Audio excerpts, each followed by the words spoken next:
Brian Lehrer on WNYC, and after being through so much heavy stuff on the show today, we're going to end on a post-Thanksgiving weekend kind of lighter note. Now that your Thanksgiving travel is hopefully completed, we will end today with a call-in on the question, how has air travel in the United States, or any form of travel, gotten better or worse over the course of your lifetime? 212-433-WNYC, 212-433-9692. Again, how has air travel in the United States, or any form of travel, gotten better or worse over the course of your lifetime? 212-433-9692. On air travel in particular, we'll tell you what the news hook is in a second. But tell us how it's changed. What do you miss? What do you think is better now, if anything? 212-433-WNYC, 433-9692. You can also text with a story about this or an opinion about this, and you can pick any decade to compare and contrast. So here's the news hook. Nearly 82 million people traveled for Thanksgiving, with roughly 73 million traveling by car, 9 million traveling by air, according to the AAA. And ahead of the holidays, the U.S. Department of Transportation released a video on travel etiquette. And it begins with a montage of viral videos of travel faux pas on airplanes. Faux pas, might be a nice way to put it for some of this. People yelling at each other, bad behavior. But then also bare feet. Is that a faux pas? That kind of stuff. And then Transportation Secretary Sean Duffy himself, dressed in a suit, says this. Things aren't what they used to be. Some would call it the golden age of travel. Let's bring civility and manners back. Ask yourself, are you helping a pregnant woman put her bag in the overhead bin? Are you dressing with respect? Are you keeping control of your children? Yeah, and let's bring back some 1950s music in the background as well. So things aren't what they used to be. Some would call it the golden age of travel, meaning the past. Let's bring civility and manners back. Ask yourself, are you helping a pregnant woman put her bag in the overhead bin? Are you dressing with respect? That's raising a lot of eyebrows. Are you keeping control of your children? So it may be true that passengers are behaving differently, but air travel in particular is also different these days. He doesn't seem to be saying about the airlines that they should also go back to a golden age of travel. Did you see the article in the Times on the golden age of air travel?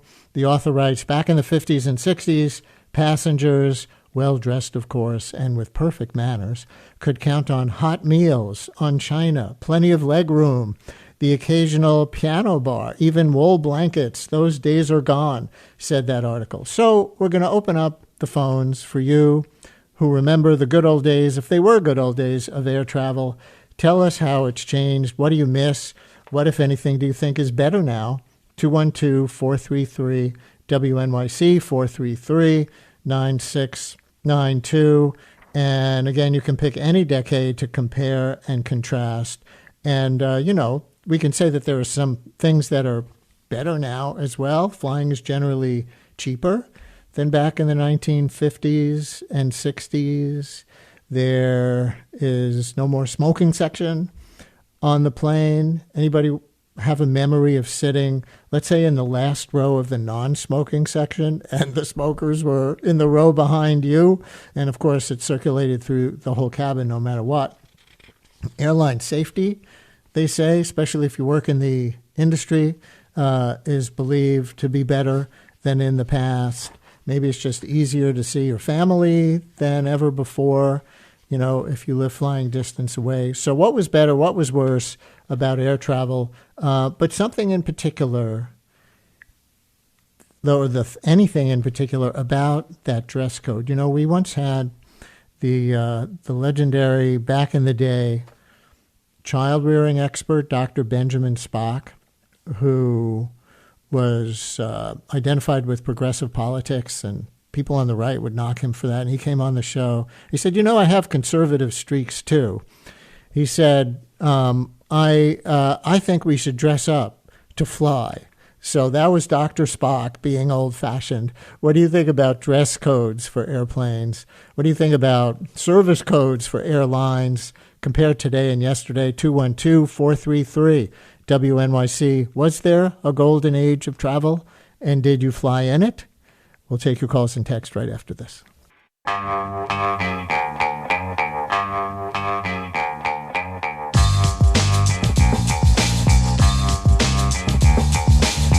Brian Lehrer on WNYC. Now to your air travel story from back in the day or even more recently. And Sanjivani in Cranford, you're on WNYC. Hi there.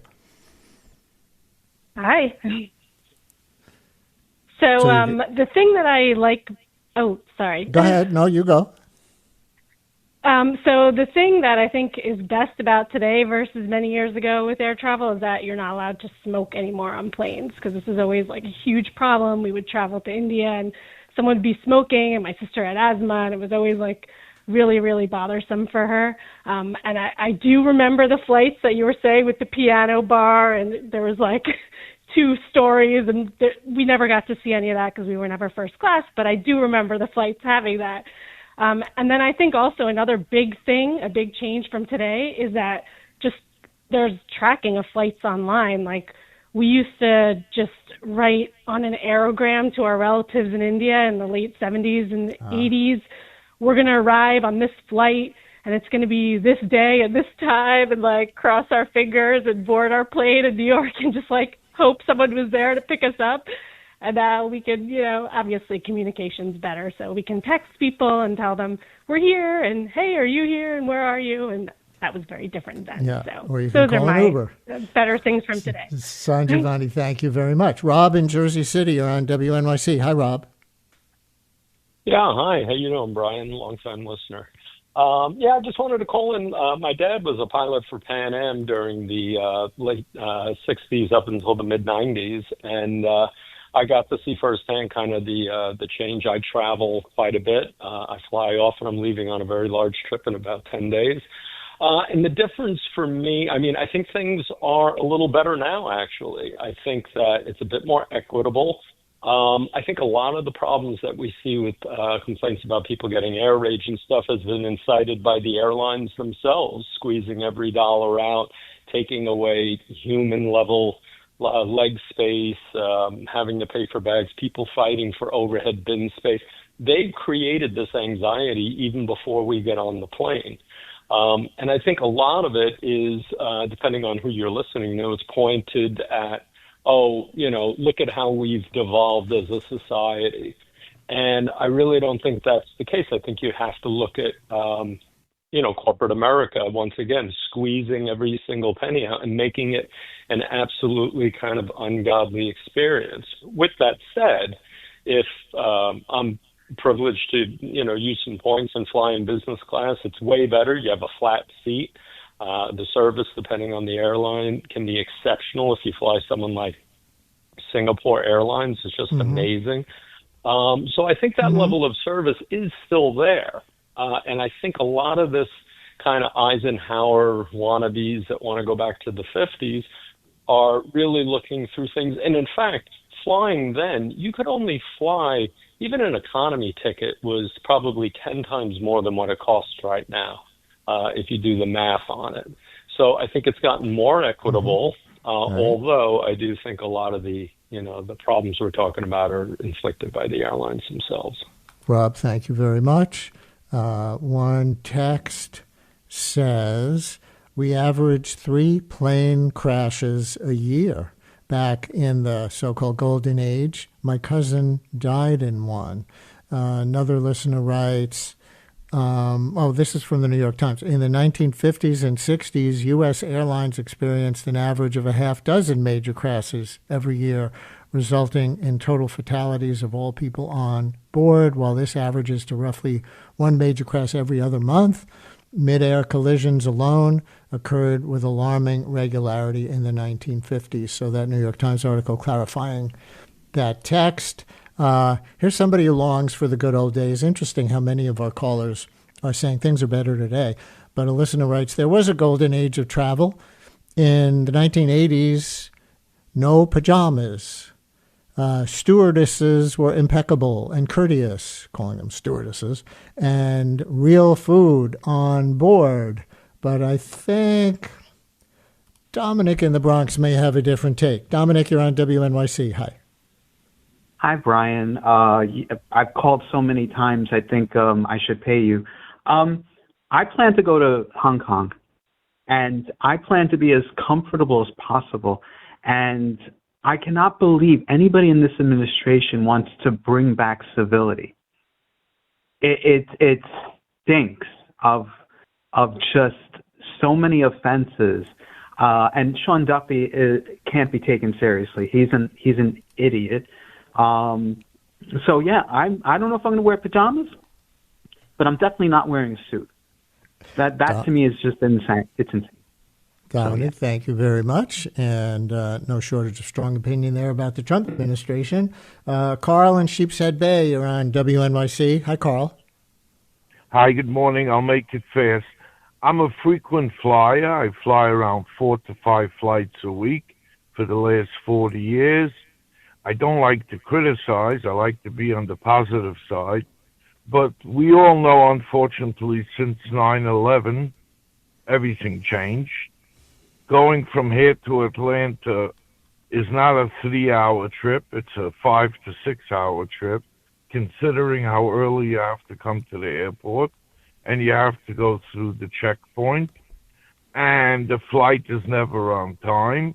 And Atlanta is a major hub. It should be on time, but it's not.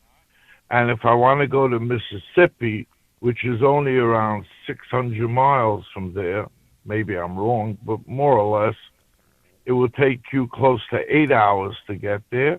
I could fly to London or to Portugal I'll be in Portugal way before I'm in Mississippi. International flights leave more on time, and there's less complications. People just more acquainted to sitting down to people real fast. And Carl, I'm going to have to leave it there because we're out of time for the show. Thank you for your call. Thanks to all of you for your calls and texts. One follow-up to a previous caller, remembering the old days, says, what's an aerogram? You're going to have to look it up. Brian Lehrer on WNYC. Thanks for listening today. Stay tuned for Allison.